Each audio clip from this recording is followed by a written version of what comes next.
Certains groupes sociaux sont particulièrement exposés au chômage en région bruxelloise. En effet, près de 6 demandeurs d'emploi bruxellois sur 10 sont peu qualifiés ou ont des qualifications non reconnues. À côté de cela, près de 5 demandeurs d'emploi sur 10 sont des demandeurs d'emploi de longue durée, c'est-à-dire des personnes qui sont sans emploi depuis au moins 12 mois. Enfin, un peu moins de 2 demandeurs d'emploi sur 10 ont plus de 55 ans. Ces caractéristiques individuelles peuvent représenter toute une série de freins pour une intégration réussie sur le marché de l'emploi. Elles ne sont malheureusement pas exclusives. Elles se superposent même chez certains demandeurs d'emploi, ce qui rend l'accès vers l'emploi d'autant plus compliqué.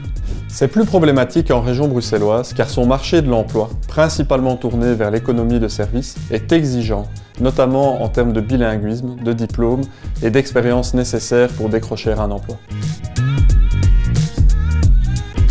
Les personnes sans travail rémunéré, enregistrées comme demandeuses d'emploi auprès d'Actiris, sont inscrites comme demandeurs d'emploi inoccupés. Ils sont répartis au sein de 3 sous-catégories. La première est celle des demandeurs d'emploi ayant introduit une demande d'allocation.